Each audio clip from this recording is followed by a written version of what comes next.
the Sly News right here. It's one of Mr. Sly Media. And you know what time it is. This right here is my review on Bad Boys 4. Ride or Die.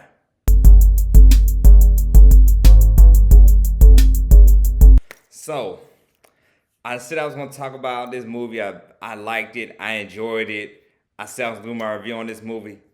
Will Smith said it himself. He said, everybody want to do Will Smith numbers, but I don't think your life has that many summers. And he shows it again. Shows why he is Mr. Blockbuster, why he's been doing this for pretty much 20 years now. He's been doing it for over 20 years. He's been killing it over these box office with all these hit movies from Independence Day, from the original Bad Boys, Men in Black, you name it. He's been killing it with these summer blockbusters. This is why he shows he's summer blockbuster with this movie right here with Bad Boys 4. This movie opening weekend had 56 million. That's more than The Fall Guy and Mad Max Furiosa combined the opening weekends. Bad Boys Ride or Die made more than Mad Max and Fall Guy the opening weekend combined. Woo! This just shows you, man. Hey, he shows you. Don't call it a comeback. He's been at this for years. So, hey, Will Smith did it. And this movie is good. This movie, everything about it. I love the action sequence. Storyline was okay and all that, but the action, everything and all. Y'all saw my after the action review. Thank you for all the views and likes on that. So you know what I like. Talked about how much I like the movie. Abdul and Dual, I hope I pronounce these guys' name right. Directors that directed this movie did a good job.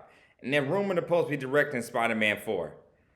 I'm sure if they the guys directing Spider-Man 4, I'm sure, man, like, I can't wait, man. I think this is the guy for the job. I think Marvel just waiting to see how much the numbers do with Bad Boys before they announce them. I think in the next 2 weeks or so, these guys going to be doing Spider-Man 4. So, man, like I said, these guys did a good job, most definitely, man. They're actually the same guys that actually got their Batgirl movie that was supposed to come out canceled. DC didn't want to do. I feel like the movie wasn't bad with other reasons. I think DC just wanted to start off fresh and rebuild for next year. So I just felt that's why they didn't do that movie and put that movie out and all. Because DC only has one movie that's coming out this year, and that's Harley Quinn the Joker. But that's another topic for discussion. But I feel like that's what happened with them, why that movie didn't come out. They did. But they did their thing, man. With the graphics like the Call of Duty, with the first-person shooter thing they did with Will and Mark, it went at the end when they're fighting, going at it down there, man, down there in the bridge. It's just, oh man, just epic. Like I said, these guys really did their thing in it. And Martin, I'm glad to see Martin did his thing in this movie. The last movie seemed like he was down, like he wasn't upbeat. This movie, he felt like that old Martin Lawrence we got in the first two Bad Boys, how I felt. And I'm glad to see it because Martin Lawrence is definitely in my top 5 favorite comedians of all time. So I'm definitely glad to see that he's back up doing his thing and all that in this movie. So he really did. Some of his stuff was a little bit too silly in this movie. But I say, like, you know, it's good to see him back, like I just say, like, back up beat and baby to carry the movie and all that. Not with Will Smith having to do everything. So I'm glad to see it. And they even referenced Oscar slap. I'll talk about it later on the video about this, but I'll say, like, when in a final scene, like, and all that, Martin slaps Will a few times, 5 or 6 times. I didn't catch on to it till, like, towards after I left the theater. When I got home, like, oh, that was a joke at the slap when Martin slapped Will about the whole thing with the Oscar slap. So I know people felt different, like, oh, how's the movie gonna do? Will Smith with the Oscar slap and all that and everything. I'm like, come on now, we knew us, we, you know what I'm saying, and people know what I say when I mean us, we wasn't gonna cancel Will Smith, you know, everybody knows this, so I'm not surprised the movie did numbers. As long as the movie did good, it wouldn't matter about the Oscar stuff and all that.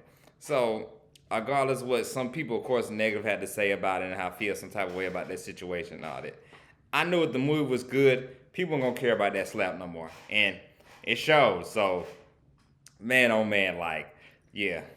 Well, like I said, Will Smith also did his thing as well in this movie, but, you know, like I said, I knew the Oscars thing and all that, that wasn't going to affect it and all that, as long as the movie does good and all. So, man.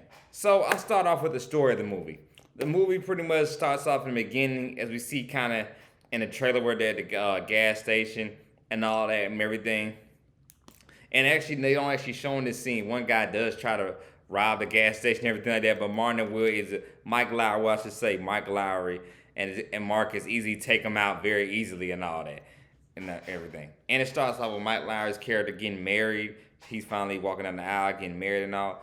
And the person that plays, Mike Lowry's wife, Will Smith's wife, is actually Melly Lundberg. Everybody knows that's Professor Milgram. Well, I mostly know her as Professor Milgram from the first two seasons of Power. I'm glad to see her doing her thing, get in a box office movie like this, finally get her shine. And, and she is so fine as ever too, man. And you know what I'm saying? I definitely enjoyed her on Power, but and I'm definitely glad too though. Actually, she right here in this big box office movie. So when she plays Will Smith's wife in the movie, and in that same sequence of events in this movie, Martin Lawrence's character Marcus Burnett ends up having a heart attack, like going to cardiac arrest and everything.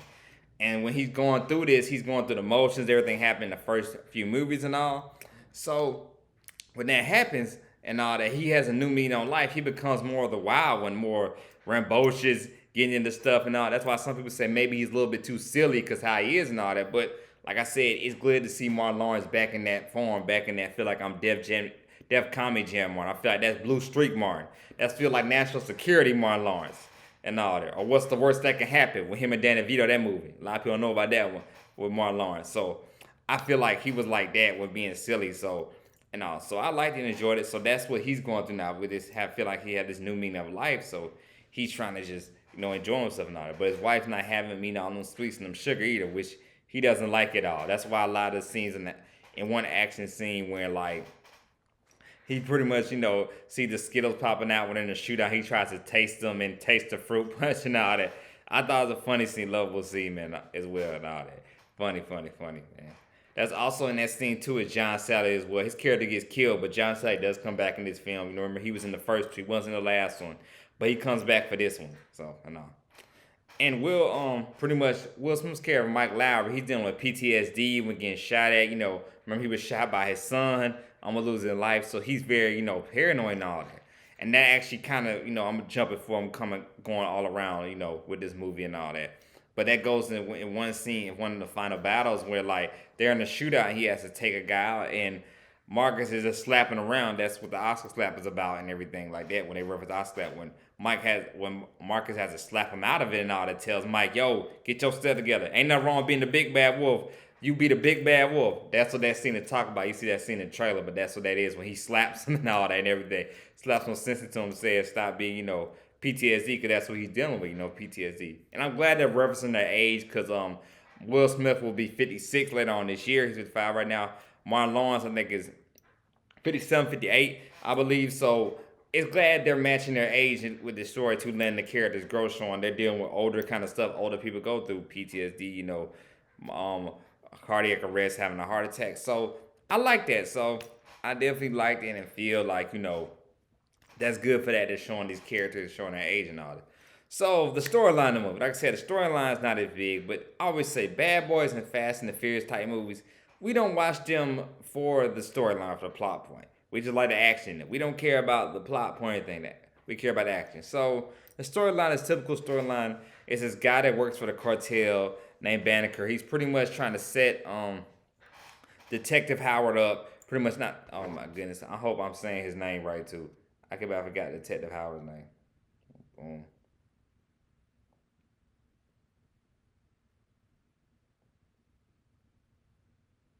Dang. Okay. Hold on.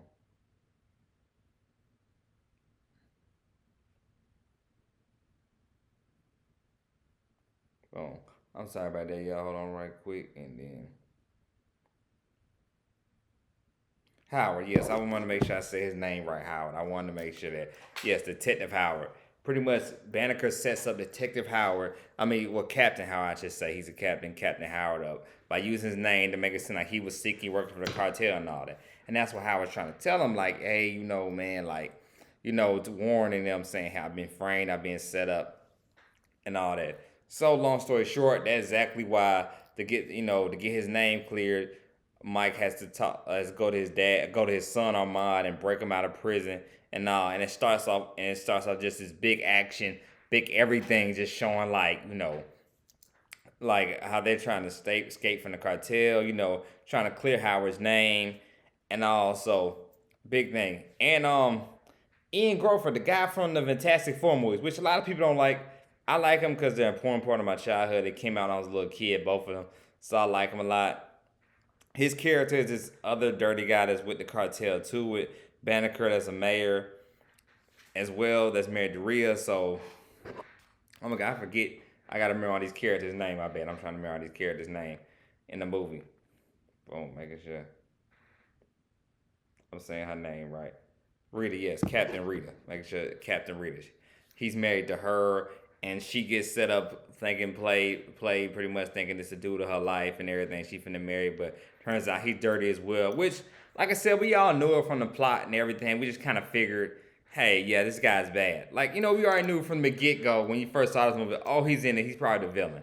Like I said, the plot is very predictable and all that, but it's not about the plot pretty much when we watch Bad Boys. It's just about how good the action is and all. So that's what pretty much the whole premise is about. Them trying to clear Howard's name and they're trying to deal with this guy Banneker that was a CIA agent and all that. Was with the police and everything like that. But now he turned dirty and now he's with the cartel. Along with the mayor, like I said, Ian Crawford's I don't know if I'm pronouncing the guy's name right. Let me say his name right too as well. Ian Crawford, but better known as he's Mayor Lockwood. Well, in this film, he's Mayor Lockwood, and all. So, pretty much that's the whole premise of the movie, and all. But the main character I want to talk about, the main guy that got his foot in there, Reggie. Reggie has a steam sealer in this one scene when the cartel going to Mike and Marcus's house and everything. Man, Marcus just tells Reggie, "Hey, get my family and all that somewhere to safe and all that. You got people coming, they coming." And he kills the scene. Reggie does it like almost on some Call of Duty type stuff.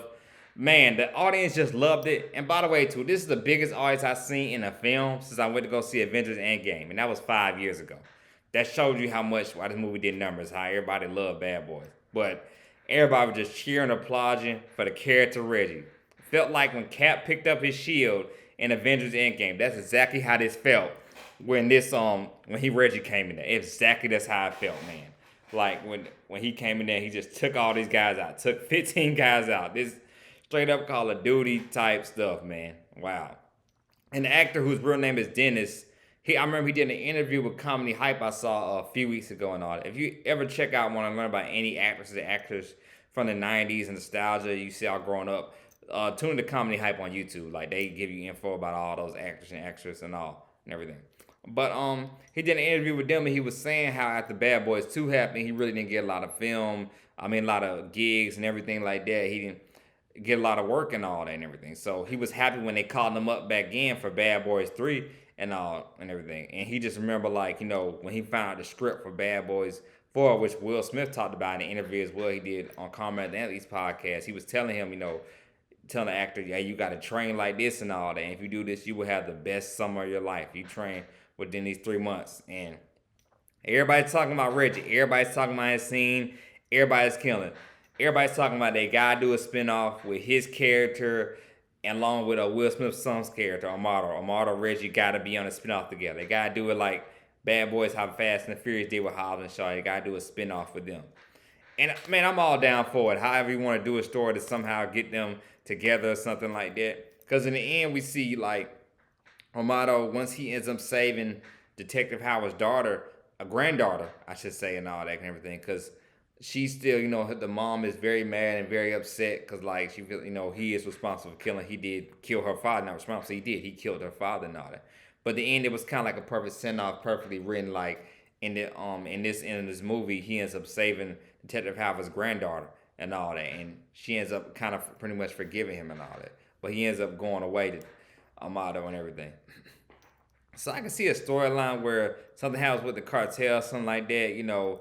Mike and Marcus need Reggie help, and Reggie has to go find Ahmad and all that. Then it turns into, like I said, a team up kind of thing in the movie. So like I said, I'll be down for the spinoff. Just somehow, written that and just do it. Like I said, it's been a lot of spinoffs, written before. Fast and the Furious did it. So hey, and I still think Hobbs and Shaw was a good movie. I don't think that was even a bad movie. I pretty much thought it was a good movie and all. So I would like to do that with see Reggie Armato, just do a spinoff with them. So, but that definitely was a scene stealer Reggie. He definitely stole the scene and all of this whole movie. So that's why I said everybody was talking about his part. I seen on every YouTube channel, everything. Everybody's talking about him. But yeah, he killed the man. So like I said, to see the actor, to see what he was talking about, he was struggling with finding work and finding roles. Hopefully, this gives the actor bigger, more roles in other movies and everything like that. And like I said, gives him in whatever the next Bad Boys movie more of a like, you know, a more bigger prominent role and everything. So man, I like I said, I enjoy his part definitely. Then even at the end when they both on the grill and all that, and Reggie said he wanted to cook the grill and all that. And Mike, you know what I'm saying? Mike said, shoot, he killed 15 people and all that. I'm gonna let the man cook the grill. I'm gonna let him cook his chicken. So so man, that ending, man, hey, perfect, man. So, you know, most definitely, like I said, I was enjoyed, entertained by this movie. And like I said, the only weak part I thought about it, the villain wasn't that weak, and the storyline was kind of weak.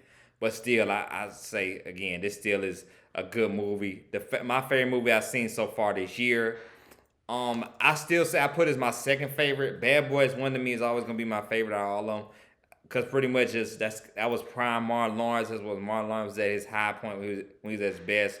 Him just coming off the Martin show. That was Will just coming off pretty much being on the Fresh Prince of Bel Air, all that. That was just them at they peak at their moment. So I'm not gonna say that's the first one. And I like Michael Bay as director. I don't care what nobody say about them Transformers movies. I still love them. I still rock with them Transformers movies, man. Those are still my favorite movies and all that. I still watch Transformers movies to this day. And even Michael Bay actually does have a cameo in there as well. He has a cameo scene in the film as well. We got cameos too from Tiffany Haddish, also as well. Jonah Lucas, DJ Khaled. A lot of them make cameos in this film as well. And to me, actually, out of all my favorite cameos, I said DJ Khaled to me actually had the best one. When he plays, because they end up, Mike and Marcus end up getting a bounty put on their head, and DJ Khaled and John Lucas are one of the gangsters that come after them and try to take them out and all that. I just thought DJ Khaled part was funny, man. To me, he had the best cameo and all that and everything to me. Tiffany Haddish, I ain't gonna lie to you, I never really found her funny like that. And I mean, no, nothing against her and all that shit. When she's in her roles like Girls Trip and stuff like that, she plays her role and all that, but I just don't find Tiffany Haddish, all that funny. So I ain't really like her cameo appearance like that. To me, DJ Khaled had the best one. So, hey, and all. So, but yes, I still say this the first one. The first one to me is the best one out of all of them. The first Bad Boys. Then is this one just came out. Then is Bad Boys for Life, the third one. And then the second one is to me is like the weakest one out of them.